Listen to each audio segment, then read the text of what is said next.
Hotep, cher Kamit, je vais parler avec vous d'un rituel qui est souvent fait par certains initiés de haut rang. Et quand je parle d'initiés de haut rang, je ne vais pas parler d'initiés forcément mathiques. Parce que quand on parle d'initiés, il y en a qui sont dans la maths et ceux qui ne sont pas dans la maths. C'est-à-dire ceux qui sont initiés et qui utilisent leurs connaissances pour aider autrui à être meilleur, pour aider la population à évoluer, guérir, guider, apporter du réconfort. Tandis qu'il y a d'autres initiés qui vont plutôt faire l'inverse, apporter du trouble, vampiriser, bouffer les énergies des gens et freiner l'évolution des autres personnes. Alors, il s'agit ici d'un jeune homme, Stéphane. Toujours, on est dans la zone du Cameroun. Le jeune homme était en visite chez son oncle dans un quartier chic de la ville. Et il dit qu'il va chaque année chez son oncle. Bon, seulement que cette année, il est allé avec sa femme et son enfant. Parce que les autres années, il n'avait pas d'enfant. Mais maintenant, il est allé avec sa femme, qu'il a épousée récemment, et son enfant.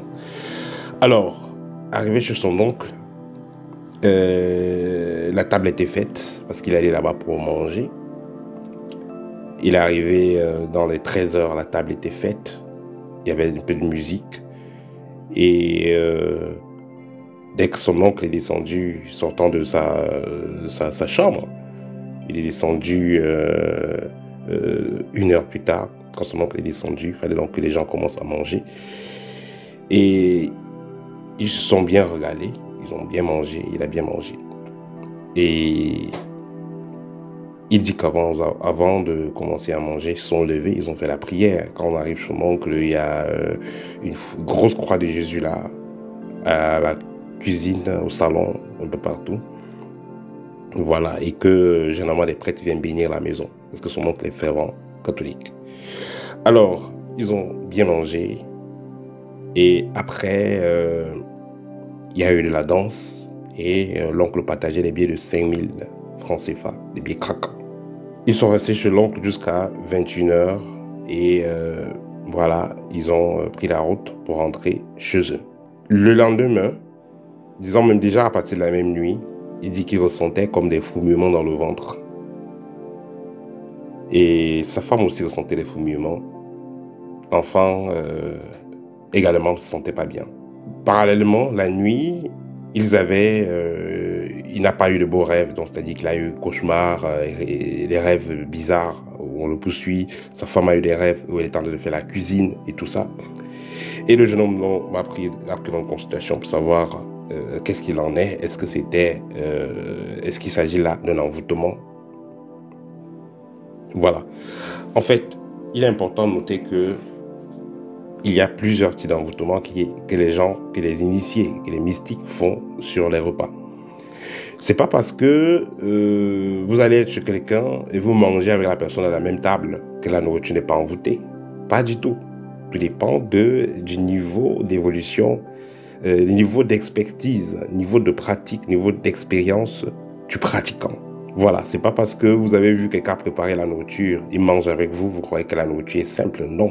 On a eu des cas où un monsieur très avancé dans la sorcellerie invite une autre personne, il s'assied à table à deux, il mange, et après l'autre, la deuxième personne fait un accident mortel. 1 heure de temps, la personne décède, ou la personne va manger, après elle rentre chez elle, et meurt. On dit que c'est un poison, c'est pas un poison physique, parce que là on va guetter scientifiquement, on ne verra rien. Donc il y a sorcier et sorcier. Alors, donc qu'est-ce qui s'est passé? C'est juste que, voilà, le repas a été magnétisé, bien entendu, parce que, voilà, tout a été mis sur la table. La femme du jeune homme a contribué à préparer, le monsieur a préparé, la femme du monsieur a contribué à préparer, la femme du jeune homme a contribué à préparer, il y avait d'autres dames là, les autres filles et femmes de la famille ont contribué à préparer. Et pratiquement rien n'a été vu, on n'a pas vu comment on mettait des écorces ou des trucs mystiques dans la nourriture, rien du tout. Il faut comprendre que les choses se passent de façon énergétique. C'est-à-dire que le sorcier n'a pas besoin de venir déverser les choses sur la nourriture, non, ou de venir faire des incantations physiques, non. Le sorcier peut très bien être dans sa chambre, quand le repas est déjà fait, il fait une projection hors du corps et il vient magnétiser la nourriture avant de retourner dans son corps et redescendre manger avec tout le monde. Ou alors, le sorcier peut, à l'avance, magnétiser l'argent qu'il donne à ceux qui vont faire le marché pour la fête.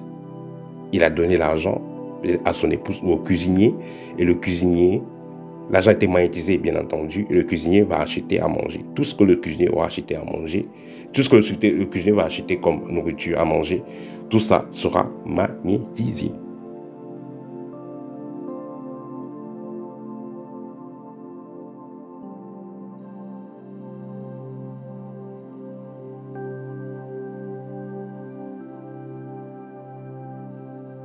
Vous comprenez comment se passent les choses.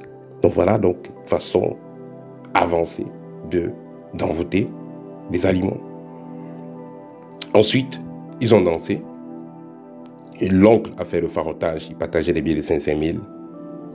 Il y avait à peu près 10 personnes qui étaient invitées, qui étaient à la maison. Voilà, l'homme a partagé les billets de 500 000. Il faut comprendre que l'argent aussi aurait été plus magnétisé.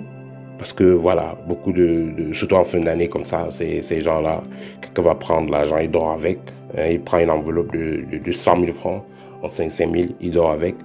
Et le lendemain, ou en 1000 francs, le lendemain, il se lève, il y a un mouvement, il partage l'argent, il sait ce qu'il récupère, il sait ce qu'il achète. Donc je fais ce partage pour vous mettre aussi en alerte, de ne pas avoir pour habitude d'aller manger chez n'importe qui, n'importe comment. Et voilà. Et j'aimerais partager avec vous une expérience que j'ai aussi eu à faire personnellement. Ça, c'est comment je vivais encore à Dubaï, parce que j'ai fait 5 ans à Dubaï avant de venir en Russie. Voilà, m'installer définitivement. Il y avait la période de Ramadan. Et à Dubaï, à chaque période de Ramadan, le roi va offrir un bœuf. Chaque jour, il y a un bœuf qui est égorgé dans chaque carrefour, chaque grand carrefour, dans chaque point, dans chaque quartier, autant pour moi. Il y a un bœuf qui est égorgé, il y a des poulets, il y a du jus et tout ça. Donc, mes camarades et moi, on avait décidé d'économiser un peu cette période-là, puisque chaque soir, la nourriture était gratuite à ces coins-là. Un soir dont j'étais allé, j'ai pris à manger là-bas. Voilà, ils appellent ça le biryani rice. C'est un peu comme du riz sauté, qu'on fait en Afrique là. Voilà, donc c'était du riz avec du poulet, les condiments un peu pimentés, tout ça. On m'a donné ça, on m'a donné un Fanta et une bouteille d'eau. Et des fruits. Voilà, j'étais très content. Je suis allé bien manger. Après, je suis allé dormir. Non seulement ça, j'avais du mal à me réveiller parce que j'étais très fatigué le lendemain. Mais également, je ressentais comme des petits vers qui marchent dans le corps. Là que j'ai compris que je me suis fait avoir. Après ce temps, chaque fois que mes camarades allaient manger, je disais que moi, je n'y vais pas. Je ne pars pas. Allez-y. Une façon de dire quoi, c'est réel. L'envoûtement dans l'alimentation, c'est totalement réel. Il y a des gens qui peuvent donc magnétiser leur argent avant de donner à des personnes. Magnétiser l'argent avant de donner pour qu'on prépare. Magnétiser même parfois certains aliments. Et ceux qui sont même très avancés peuvent magnétiser une table à distance. Le buffet est à tel mètre, à tel endroit dans la salle. Lui, il se retrouve peut-être à 15 mètres du buffet ou à 20 mètres parce qu'il est dans une autre pièce. Mais il peut envoyer des énergies, il peut magnétiser la table à distance. Le sorcier avancé peut le faire.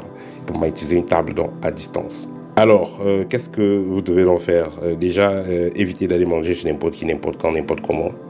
Ça met les choses. Et bon, ceux qui peuvent, ceux qui se trouvent assez coincés, qu'est-ce qu'ils peuvent faire? Quand vous allez manger, vous pouvez apporter tout simplement avec vous ce qu'on appelle en Afrique le poivre de Guinée. Le poivre de Guinée, vous en apportez avec vous. Voilà. Et vous le mettrez dans votre poche. Et une partie, vous allez mettre ça dans votre nourriture de façon discrète. Vous mettez dans la nourriture.